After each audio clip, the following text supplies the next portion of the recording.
그래서 창업자들답게 기업들을 꾸렸지만 그런 공통점들이 있더라. 네. 그리고 그것이 사실상 개인 심리로 봤을 때는 네. 어린 시절 아버지와의 관계에서 상당한 영향을 받았다. 예. 이런 것들을 얘기할 수 있습니다. 네.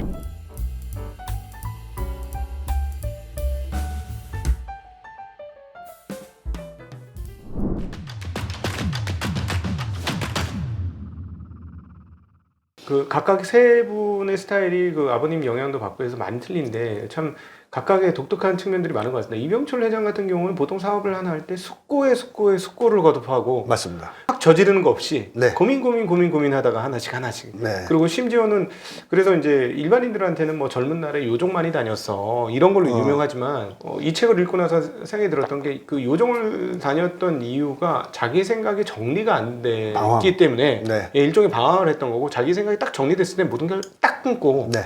일에만 그렇죠. 전력하는 맞습니다. 그런 스타일이었어요. 그렇죠. 이병철 회장의 아버지가 약점이 있던 뭐냐면 독립운동에 실패하고 낙향해서 네. 그러니까 인생을 좀 한탄하는 그런 어떤 은둔 선비였다는 겁니다. 뜻을 제대로 펼쳐서 이루지 못했다. 이루지 못한. 예. 그러니까 그게 이병철한테 부담이 되죠. 네. 아버지가 성공하지 못했다는 거, 좌절했다는 게. 네. 그러니까 뜻은 고등분이지만 실패했다는 거. 그러니까 되게 주저해요. 여러 면에서. 사업을 할 때에도 과감하게 하기보다는 정말 조사를 많이 해서 성공할 수밖에 없게끔 예. 아버지의 실패를 나는 되풀이하지 않겠다 네. 이런 게 있는 거죠. 근데 성격적으로도 이 사람이 되게 꼼꼼한 쪽이거든요. 네네.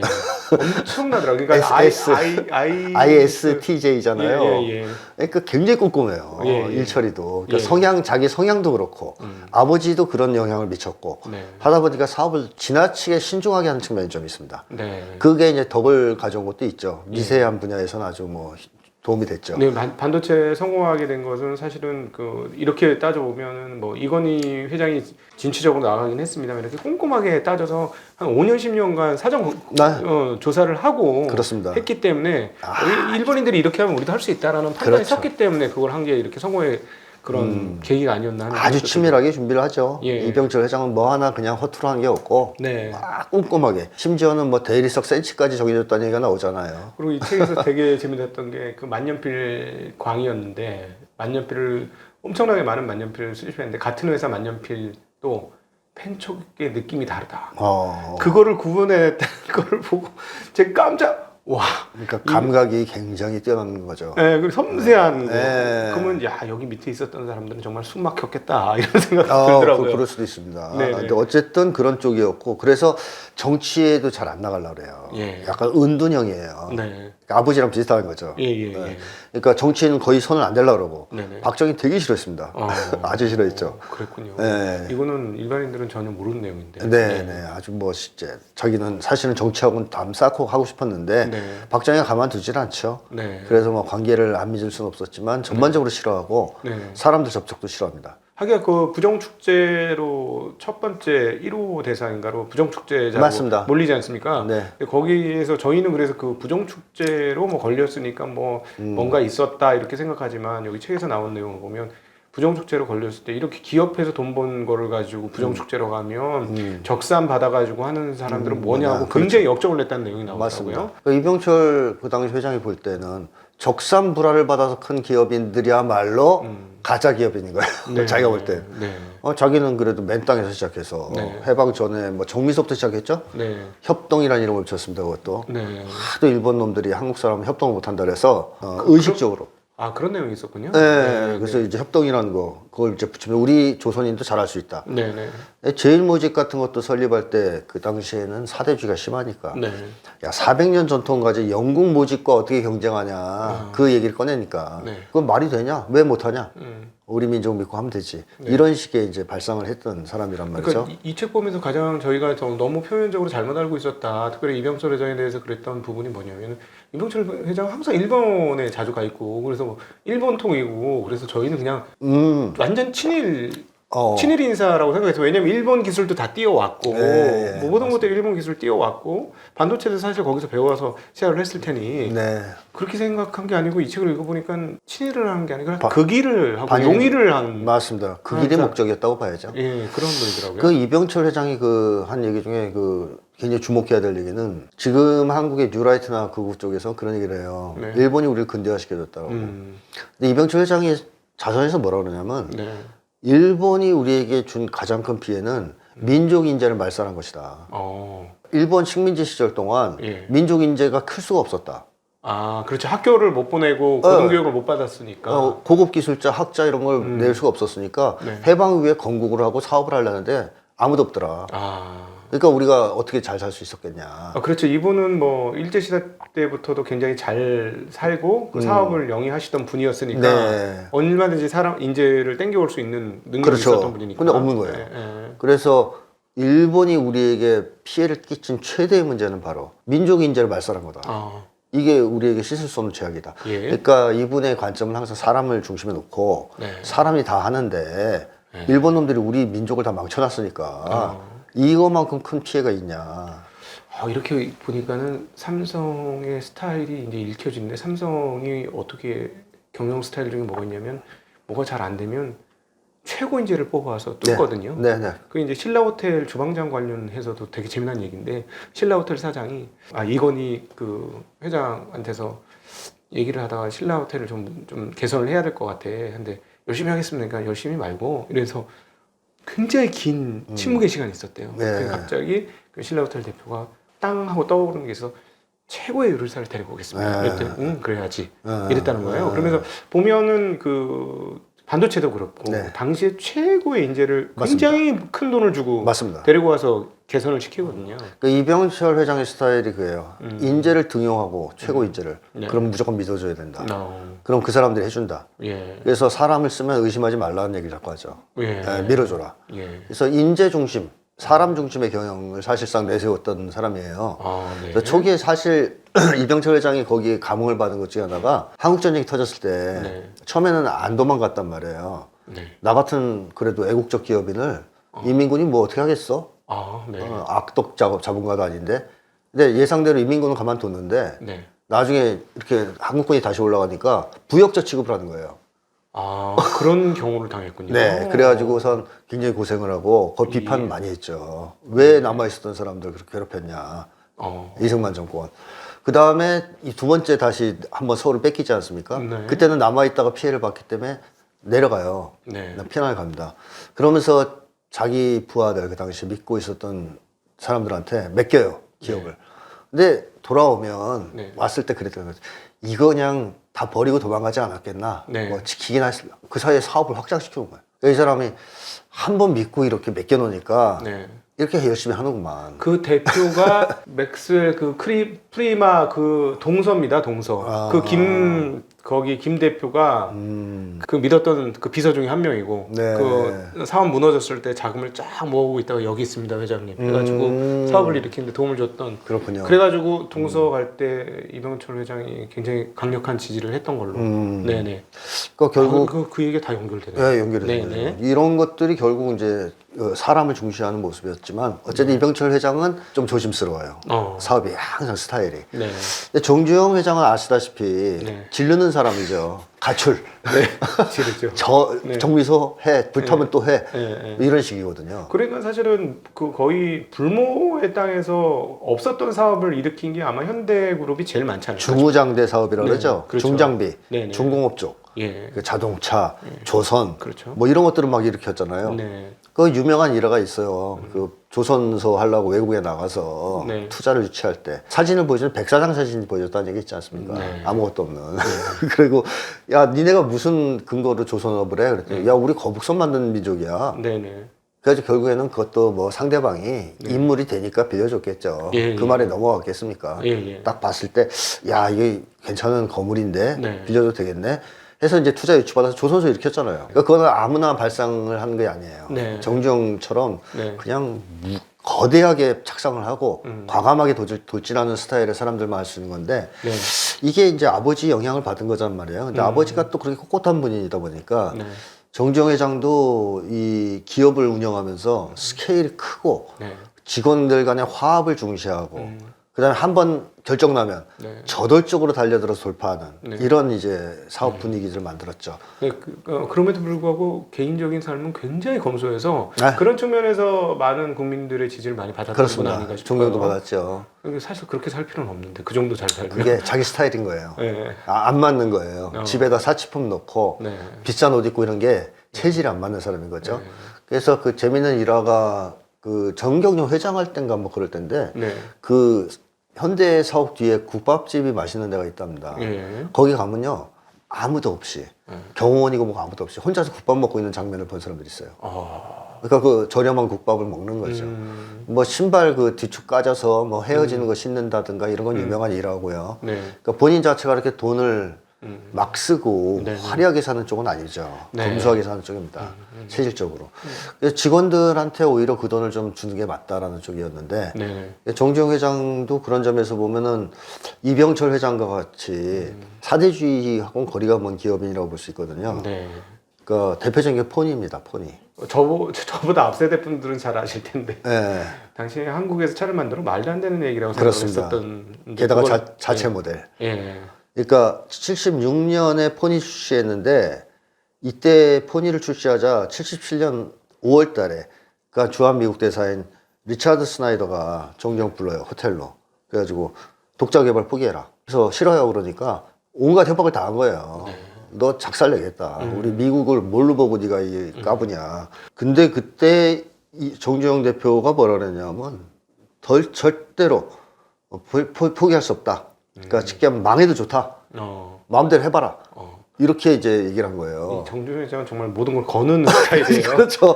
그러니까 이때 그 미국 대사인 스나이더가 막 얼굴이 일그러지고 장난이 아니었답니다. 네. 그걸 통역사가 전달을 하니까. 네. 뭐 이러면 이 자식이 뭐지? 근데 결국엔 성공시켰잖아요. 예, 예. 포니 자동차. 지금 현대 자동차는 정말 좋지 않습니까? 사실. 지금 세계 최고 수준으로 가고 있죠. 그렇습니다. 예, 예. 이게 사실은 그 기술 도입하고 뭐 엔진도 쓰고 뭐 이렇게 과정이 있었지만 이 포니에서부터 독자적으로 성장해야 되겠다는 그 마인드는 시작이 된 거죠. 그렇습니다. 그죠? 예. 네. 이거 첫 발을 정주영 회장이 뗀 거고 미국의 거대한 압력을 뚫고 이걸 시도한 거예요. 사실 쉬운 기술은 많았죠. 미국 포드 모델 같은 어, 거 갖고 와도 되고. 그럼요. 실제로 뭐 몇 가지 모델 뭐 그라나다 뭐 이런 거 기억납니다. 그다음에 네. 일본의 엔진 같은 거 미쓰비시 기술을 가지고 왔지만 그걸로 그냥 계속 팔아도 되는데 그럼요.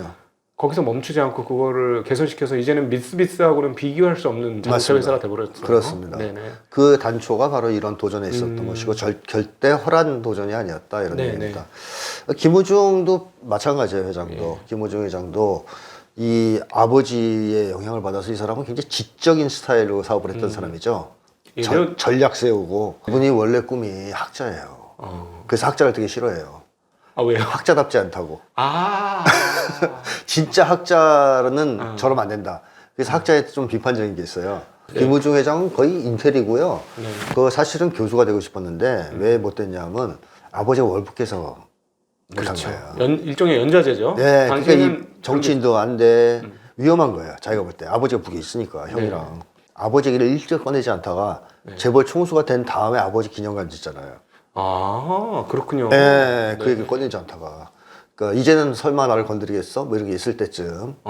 근데 어쨌든 그런 위기 때문에 자기가 할 일은 기업밖에 없다고 생각합니다. 어렸을 때도 그 아버지의 월구를 위해서 굉장히 어려운 기간들을 많이 겪었는데 아주 훌륭한 은사님 만나서 맞습니다. 회복이 됐었죠. 막 이제 네. 이 깡패가 되려고 아, 막 그랬었잖아요. 그 깡패처럼. 아. 근데 그 은사님이 타이르죠. 네. 그러지 말라고. 그래가지고선 그 은사님의 좋은 영향을 받아서 이것도 가능한 게 아버지가 문제가 있는 사람이어서 넘어갔으면 완전히 삐뚤어질 수 있어요. 네. 근데 아버지가 되게 좋은 분이에요. 네. 사랑도 많이 했고 월북한 이유도 딱 하나예요. 이승만 정권 피해서 간 거예요. 그러니까 이승만이 그 당시에 서울을 수복하고 했을 때 이 네. 반공 세력을 동원해서 좌파만 죽인 게 아닙니다. 자기를 반대했던 사람 다 죽였습니다. 아 그렇군요. 그러니까 김우중 아버지는 좌파가 아니거든요. 네네. 근데도 죽을 거라고 생각하고 넘어간 거예요. 네.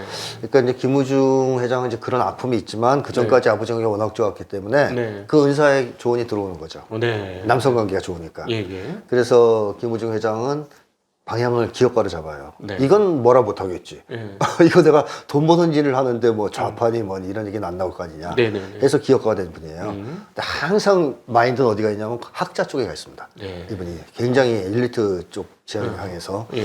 그래서 사업을 할 때에도 치밀하게 계산하고 정리하고 공부하고 그 다음에 밀어붙이는 예. 좀 그런 쪽에서 정주영 회장보다는 조금 더 치밀하죠. 네. 예. 일종의 뭐 이병철 회장과 정조영 회장의 호남 믹싱한 그런 그렇게 볼 수도 있겠죠. 네, 그런 스타일이네요. 네. 김우중 회장도 어쨌든 그러다 보니까 돈이 목적도 아니고 나름대로 공익적 기업, 국가 국민 기업을 만드는 게 목적이었기 때문에 네. 미국하고 충돌을 합니다. 계속. 이 어떤 면에 충돌하냐면 80년대에 미국이 금수조치 취하고 있었거든요. 이란에다가. 그러니까 네. 거기다 구축함 팔아요. 지금 대우중공업 팔이 아니라 팔려고 했어요. 대우중공업이고요. 대우중공업이 배를 만들었고 대우조선, 네. 대우중공업, 대우조선이 배를 팔았고 그게 지금 하나오션이고요. 네. 네. 그리고 그렇습니까? 네. 90년대에는 이라크 사당 후세인 여기도 또 미국하고 안 좋았잖아요. 이 후세인한테 미국의 금수 조치에서 벗어날 수 있는 비방을 담은 밀서 전달하다가 걸리죠. CIA에 발각됩니다. 찍혀요. 예. 그 다음에 미국이 적성국가로 분류한 리비아 이란에다가 공장을 짓습니다. 예. 얼마나 싫어했겠습니까, 미국에서. 예. 그 다음에 미국이 결정적으로 이 김우중 회장을 싫어하게 된 것이 한국, 일본, 중국, 대만, 북한 등이 참가하는 아시아 5개국 민간협의체 프로젝트를 추진합니다. 중심이 돼서 미국의 영향까지 벗어나서 아시아끼리 하자. 네. 이게 미국하고 한번 떠보자. 맞짱 뜨겠다 이런 얘기잖아요. 너무 똑똑하셨네. 네, 그렇죠. 강함했죠. 네. 그래서 뭐 안중근 의사 얘기도 꺼내고 막 그랬잖아요. 그랬어요? 네. 저희도 몰라요. 그 다음에 92년에 제너럴 모터스와의 합작 관계를 청산해버려요. 예. 92년도에. 그리고 해외 시장에서 제너럴 모터 GM과 붙겠다. 그게 실제로 붙습니다. 예. 공장을 러시아에도 짓고 뭐 동구권에도 짓고. 폴란드 공장 유명하죠. 네. 그러면서 붙어버리니까 GM에서 아주 뭐 빡친 거죠. 네. 저 인간을 제거하지 않으면 안 되겠다. 예. 그래서 IMF가 사실 미국이 상당 정도 유도한 환란이라는 얘기가 있는데 네. 그때 김우중 회장은 강력하게 김대중 대통령한테 네. 이거 벗어난 비법이 있다. 네. IMF 통치를 안 받아도 된다. 그걸 계속 요구했던 사람이에요. 청와대도 계속 들어갔어요. 네. TJ 보려고. 근데 막습니다. 네. 이 신자유주의적 성향을 띈 미국의 이렇게 약간 우호적인 네. 또는 뭐 심하게 미국의 입장을 대변하는 경제관료 이런 사람들이 면담조차를 못하게 해요. 미국 친미 그 테크노크라트들이 테크노크라트들이 막아버려요. 막았다. 왜냐하면 김우중 회장의 방책은 그 당시에 독자 노선을 걸면서 IMF 위기, 경제 위기를 벗어났던 싱가포르인가요? 네. 그쪽 모델에 오히려 가깝거든요. 예. 그러면서 과감하게 우리 이거 돌파할 방법이 있는데 조언하게 해달라. 네. 그거 차단을 당합니다, 계속. 그거 이제 무너지죠, 대우는. 네네. 어쨌든 대우에게 자금을 좀 공급하지 못하도록 네. 뒤에서 작용한 사람들이 있어요. 네. 그러면서 이제 무너지긴 하는데. 하긴 뭐 대우의 성장이 정말 기록적인 성장이거든요. 뭐 삼성 네. 성장도 대단히 빨랐고 현대도 뭐 눈부시게 빠른 성장을 했습니다만 대우는 더 빨랐는데 그게 사실은 자기 돈뿐만 아니라 똑똑하신 분이었으니까 차입을 어떻게 써야 되는지 금융을 어떻게 써야 되는지 그렇습니다. 알고 네. 차입과 금융을 엄청나게 썼는데 그게 이제 나중에. 정부의 힘에 의해서 이제 어떤지는 모르겠습니다만 막히게 되면서부터 그냥 그렇죠. 모든 게 그냥 막히게 된 맞습니다. 거죠. 그러면서 이제 분식회계 원이 이제 나온 거죠. 네네. 근데 어쨌든 좀 무리한 측면은 있었으나 네. 그러한 어떤 방해가 전혀 없었다면 네. 그렇게까지는 안 됐을 수도 있다는 얘기들이 나오고 있죠. 이분들이 어쨌든 그런 영향을 받았을 때 김우중은 이제 아버지가 넘어갔잖아요. 결국 실패하고. 네. 그래서 거기에 대한 부담이 있단 말이에요. 이 사회가 나를 버릴 수도 있다. 네. 밀어낼 수 있다는 두려움이 있다 보니까 예. 좀 지나치게 권력자한테 인정받으려는 게 있어요. 예. 기업 활동을 하면서. 네네. 어따고 막 맹종하고 이런 건 아니지만 그래도 평가받고 인정받고 싶은 욕망이 굉장히 강했던. 예. 그리고 과시욕도 좀 있는 거죠. 네네. 사업 성과를 크게 내겠다. 뭐 이런 것들이 좀 있고. 네. 그래서 그런 것이 조금 나중에 약점으로 작용하긴 했지만 네. 그래도 아버지가 준 긍정적인 영향들이 대기업가로 성장하는 데서는 큰 자산이 되었다. 네. 이렇게 볼 수 있습니다. 이 세 분의 이야기를 들으면서 지금 이분들이 그동안 뭐 성공도 했고 일부 실패도 했습니다만 이분들의 어떤 노력과 이분들과 함께 하신 분들의 노력으로 한국이 정말 이 정도 세계의 유수한 국가, 네. 산업 경제 국가가 되는데 기틀을 잡았다. 그렇습니다. 예, 이런 생각이 들고 지금 이제 성장률이 뭐 1.8%, 1.9% 얘기가 나오고 있어요. 네. 이 시대에 이런 분들이 좀 많이 나와야 되는 상황 아니냐 그렇습니다. 하면서 전 이 세 분의 공통점을 웃기게 찾았어요. 창업자. 네. 지금 창업자가 별로 없어요. 그렇죠. 그냥 물려받은 분들이. 네, 그렇죠. 그러니까 우리나라가 다시 한번 이병철, 정재영, 김우준의 정신으로 성장을 하려면 창업자들 많이 나와야 되겠다. 그렇습니다. 재계에서 창업자 비율이 대단히 낮아요, 한국이. 네. 다른 나라에 비해서도. 네네. 이건 자꾸 물려주는 기업들만 크기 때문이거든요. 네네. 그러니까 이 세 분이 뭐 어쨌든 사업을 시작할 때 한국이 되게 건강한 사회였다면 전 훨씬 더 잘했을 거라고 봐요. 근데 그 당시에 군부 독재에다가 뭐 사회가 문제가 많았지 않습니까? 뭐 한국 전쟁이었고 뭐 삼성 같은 경우는 뭐 일제 시대에 시작을 한 거니까. 그렇습니다. 네. 이제 그 이후에도 뭐 계속 군부 독재니 뭐냐 하면서 네. 일부 도움을 준 측면도 있긴 있어요. 네네. 뭐 이제 정경유착 같은 걸 통해서. 네. 근데 사실은 회방을 놓은 측면이 저는 더 많다. 그런 생각도 들거든요. 예, 그래서 이 세 분이 오늘날 한국에 있었다면 네. 우리 민족의 힘을 믿고 제도약을 하려고 하지 않았을까 싶어요. 예. 왜냐하면 이 세 분의 공통점이 우리 민족을 좋아합니다. 그러니까 사대주의나 친일하고 거리가 먼 분들이에요, 다. 네. 이병철 회장도 그런 얘기를 하거든요. 반도체 산업 시작할 때 그 중앙일보에다 기사를 내요. 예. 거기서 뭐라 하냐. 반도체 산업을 우리 민족 특유의 강인한 정신력과 창조성을 바탕으로 추진하고자 한다. 그러니까 이게 핵심 이유입니다. 네네. 뭐 기술이고 어쩌고저쩌고. 우리 민족 우수하니까 이거 할 수 있다. 네. 이게 이제 핵심 내용이었고, 정주영 회장은 입만 열면 한국인에 대해서 자부심이 있다고 얘기한 분이죠. 네. 그러면서 자기가 다니면서 그 많이 배운 사람도 그렇지만 일반 노동자를 써봐도 너무 차이 난다는 거예요. 예. 그 얘기 자꾸 해요. 예. 한국 노동자가 진짜 우수하다고. 네. 그러면서 세계 어느 민족보다 우리는 성실하고 어질고 착하고, 이것도 정재영 회장 중요한 거죠. 어질고 네. 착한 거. 자기 아버지가 그랬으니까. 네네. 그 다음에 우수하다. 이러면서 우리 민족의 역량에 의거하면 못할 게 없다. 그러니까 이분이 뭐 배를 만들고 뭐 폰에 도전하고 이런 것도 우리 민족에 대한 믿음이 없으면 못하는 거 아닙니까? 그 민족의 아버지가 좀 투사된 느낌도 좀 받습니다. 듣다 보니까. 네네. 맞습니다. 네. 그리고 김우중 회장도 그런 얘기를 해요. 우리에게 풍부한 자원이 딱 한 가지 있다. 우린 자원 없는 나라인데 인적 자원이다. 질 좋은 인적 자원이다. 예, 예. 그러니까 이거 이용하지 않으면 우리나라는 앞날이 없다. 네. 이게 김우중 회장 철학이에요. 예. 그리고 이분들은 자본가인데도 불구하고 예. 극우적인 사고방식을 가진 한국 정치권하고 완전히 다릅니다. 네. 굉장히 합리적인 보수예요. 네네. 예를 들면 이병철 회장은 계속 무슨 얘기를 하냐면 이승만이나 박정희나 맨날 반공 막 반국가 세력 청산 이런 걸 떠들었잖아요. 네네. 그러니까 뭐라 그러냐면 사회혼란과 부정부패의 근본은 빈곤에 있다. 빈곤 퇴치하면 되는 거다. 네. 뭐 사회주의자 때려잡고 반국가 세력 따라잡고 반공 외쳐서 되는 게 아니다. 빈곤 퇴치하면 되는 거 아니냐. 네네. 그러니까 빈곤 추방이라고 계속 이제 그 주장을 해야 했고 네. 그래야 실효 있는 반공체제 확립할 수 있다. 네. 반공하고 싶으면 빈곤부터 청산해라. 네네. 이런 입장이었죠. 그러니까 예. 완전 요즘 기업이랑 달라요. 예. 요즘에는 뭐 노동자 임금 깎고 뭐 네. 이런 쪽으로 생각하지 네. 빈곤 청산으로 이 문제를 대하지는 않잖아요. 네네. 정주영 회장도 사회혼란 사회주의 쪽은 다 지도층 문제다. 지도층이 잘못해서 그런 거다. 예. 그러면서 가난을 구제하고 무상의료 무상교육을 해야 된다. 그런 필요성에 공감을 했습니다. 기업인이? 네, 기업인이. 야, 그러면서 당황스럽네. 이분이 네. 책 쓴 거에서 뭐라 그러냐면 북유럽형 자본주의가 좋다. 자기는. 그러니까 미국식 모델이 아니라 네네. 북유럽형 모델로 가야 된다. 네. 그쪽이에요. 예, 정정 예. 회장도. 예, 예. 그러니까 한국으로 치면은 뭐 거의 진보에 가까운 얘기 생각을 한 거죠. 그렇죠. 일정 정도. 네.